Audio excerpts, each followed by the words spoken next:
Episode 7 सीढ़ी करने की कोशिश। कार्तिक को एक बात अब भी खटक रही थी।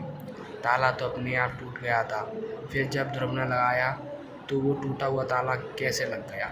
वो ये बात अपनी तक सीमित रख नहीं पाया और ध्रुव से पूछ उठा, ध्रुव ये ताला तो टूट गया था, फिर ये कैसे लगा। ध्रुव एक हल्की मुस्कान के साथ बोलता है, ये सब इस त्रिशूल की वजह से है। जिस दिन त्रिशूल हटेगा ताला खुल जाता है और त्रिशूल लगाओगी तो ताला लग जाएगा, बस यही इसकी चाबी है।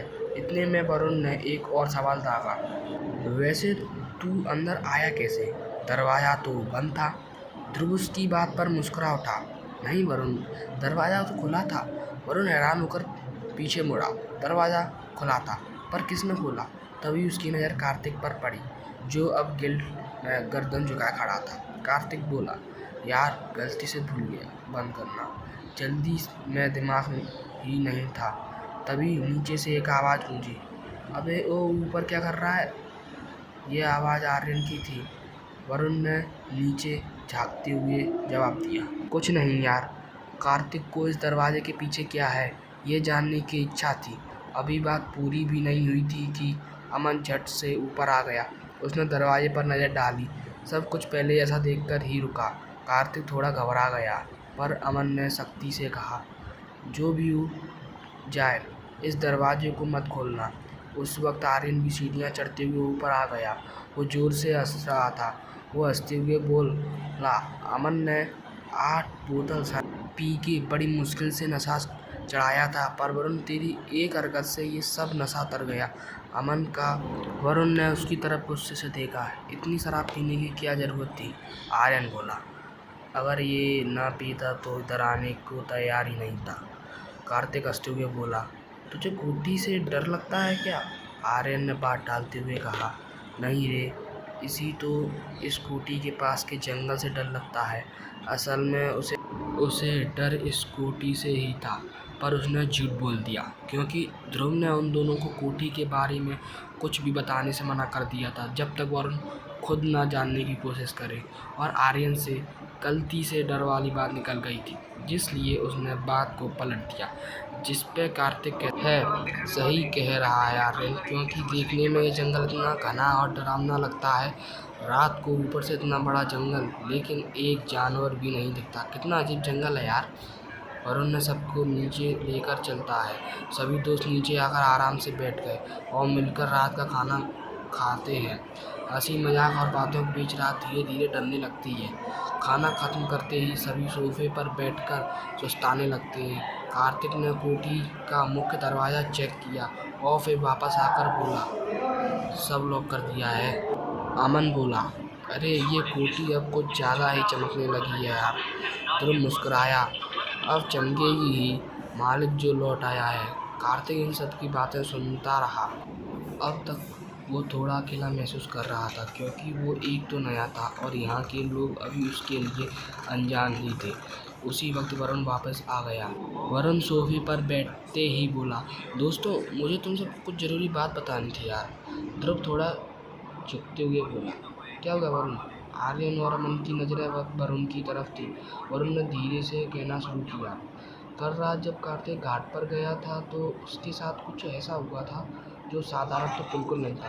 अमन बीच में बोल पड़ा, हाँ मुझे भी जानना था पर स्वयं भूल गया था पूछना।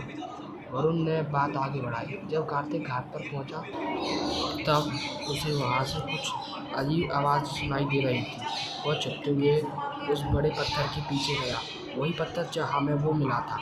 वहाँ उसने देखा एक लड़का और लड़की एक दूसरे से लिपटे हुए थे। उसने शरीर पर रेत ऐसी चुपी थी कि पहचानना मुश्किल था क्या वो कुछ पहनी हुई थी या नहीं।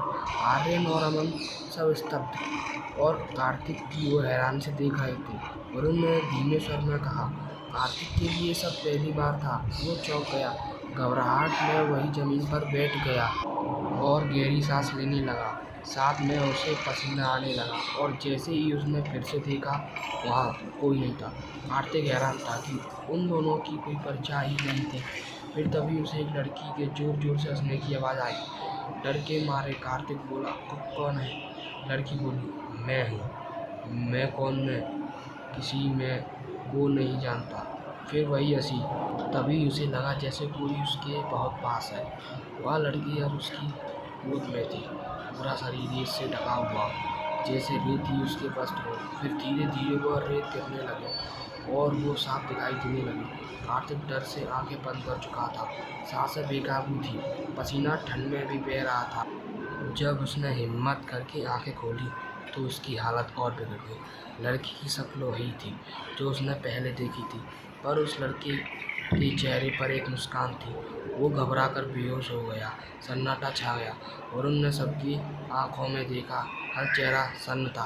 कार्तिक ने अब आकर कहा, हाँ, जो वरुण ने बताया वह सब सच है, पर उसने एक बात छोड़ दी है। बेहोश होने से पहले उसने मेरी शर्ट के बटन खोल दिए थे और मुझे सेड्यूस करने की कोशिश की थी। मेरी हार्ट बीट जिससे एकदम से तेज होकर मैं बेहोश हो गया और फिर मुझे कुछ याद नहीं। ध्रुव शांत था, जैसे कोई पुरानी यादें या कड़ियाँ जोड़ने की कोशिश कर रहा हो। आर्यन हंस पड़ा। पक्का तेरे साथ यही सब हुआ था? हाँ भाई, कार्तिक बोला। आर्यन बोला, तो अगली बार से आप यार मैं जाऊंगा। तू तो बेहोश हो गया, मैं तो मज़े लेके आऊँगा। उसके चेहरे पर एक हल्की सी शरारती मुस्कान थी। फिर उसने अमन की तरफ देखा। तेरे नसीब में तो ये सब नहीं है, कार्तिक ने हंसते हुए पूछा। अमन क्यों नहीं? आर्यन मुस्कुराया, क्योंकि इसकी शादी तय हो चुकी है। वरुण चौंक पड़ा। किससे? आर्यन बोला, अरे वही जिससे तू स्कूल में हर वक्त झगड़ता रहता था। वरुण सिर झुकाते हुए बोला, सॉरी यार, मुझे बचपन की ज़्यादा याद नहीं रही। आर्यन बोला, कोई बात नहीं, कल हम तुझे उससे मिलवाते हैं। तभी वरुण गंभीर होते हुए बोला, कल तुम में से कोई कोठी से बाहर नहीं जाएगा। अमन बोला, क्यों? वरुण ने कहा, फिर सफाई कौन करेगा यार? अमन बोला, मुझे तो कोई दिक्कत नहीं है, पर इसका तो प्यार बुलाएगा, ये तो फिर भाग जाएगा जैसे आज भागा था। वरुण हंसते हुए बोला, अमन की ज़िंदगी अब तूफानी होने वाली है। कल तक ये खुला पंछी था, अब पिंजरे की कैद बनने वाला है। तीनों जोर जोर से हंसने लगे। कुछ देर बाद सब सोफे पर लेटकर धीरे धीरे सो गए, पर ध्रुव की आंखों में नींद नहीं थी। वह उठकर कोठी में चहलकदमी करने लगा। उसके मन में कोई गहरी बात चल रही थी। फिर वो वापस आकर चुपचाप सोफे पर बैठ गया और वहीं बैठते ही उसकी आंखें लग गई। अब कोठी में एक बार फिर गहरा सन्नाटा छा चुका था और इस सन्नाटे के बीच में इस कहानी का लेखक जिसने इस कहानी को लिखा है और इसकी आवाज़ भी दी है। तो धन्यवाद, आपने हमारी कहानी यहाँ तक सुनी और अगले पार्ट के लिए इंतज़ार कीजिए। फिर मिलते हैं इस कहानी के अगली पार्ट के साथ।